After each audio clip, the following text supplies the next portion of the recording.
আসসালামু আলাইকুম ভিউয়ার্স, আজকে আমরা দই চিকেনের একটা অন্যরকম রেসিপি নিয়ে চলে এসেছি আপনাদের সাথে শেয়ার করার জন্য। আশা করছি ভিডিওটা আপনাদের খুব ভালো লাগবে। এখানে আমরা চিকেন অনুযায়ী দই নিয়েছি 2 কাপ মতো, আর চিকেন নিয়েছি 500 গ্রাম। এখানে দই নিয়েছি, তার মধ্যে সব মশলা এক এক করে অ্যাড করলাম। এখানে হলুদ, লঙ্কা, ধনে, জিরে সবই দিলাম। তারপরে এখানে দিয়ে দিচ্ছি আমরা কাশ্মীরি লঙ্কা আর দেব গোলমরিচের গুঁড়ো। সব মশলা ভালোভাবে দিয়ে দেওয়ার পর এখানে আমরা সুন্দরভাবে এটাকে ভালোভাবে ফেটে নেব। সব মশলা একসাথে মিক্স করে নেব। গোলমরিচের গুঁড়ো দিয়ে দেওয়া হয়ে গেল। এখন আমরা মিশ্রণটাকে ভালোভাবে মিক্স করে নেব। দিলাম পরিমাণ মতো নুন। এখন ভালোভাবে আমরা মিক্সচারটা করে নেব।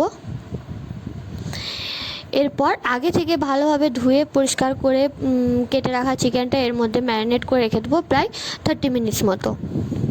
ঢাকা দিয়ে রেখে দিলাম প্রায় 30 মিনিটস মতো। এটাকে আমরা ম্যারিনেট করে রেখে দেবো। এখন একটা প্লেন কড়াইয়ে কিছু পরিমাণ সরষের তেল দিয়ে তাতে গোটা গরম মশলা, শুকনো লঙ্কা আর তেজপাতার ফোড়ন দেব।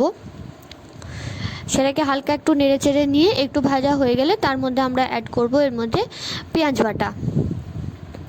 আমরা 2টো বড় সাইজের পেঁয়াজ নিয়েছিলাম। পেঁয়াজটা একটু ভালোভাবে নেড়েচেড়ে লাল হয়ে গেলে তার মধ্যে দিয়ে দিলাম টমেটো বাটা। একটা বড় সাইজের টমেটো নিয়েছিলাম আর দিলাম 2 চামচ মতো আদা রসুন বাটা। সব মশলাগুলো আমরা ভালোভাবে কষে নেব।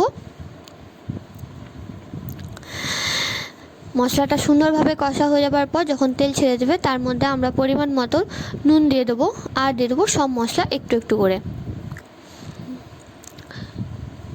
ভালোভাবে সুন্দরভাবে মশলাটা কষা হয়ে গেলে আগে থেকে ম্যারিনেট করা চিকেনটা এর মধ্যে অ্যাড করে দিলাম। এবারে আমরা ভালোভাবে মশলাটা মাখিয়ে নেবো এর সাথে।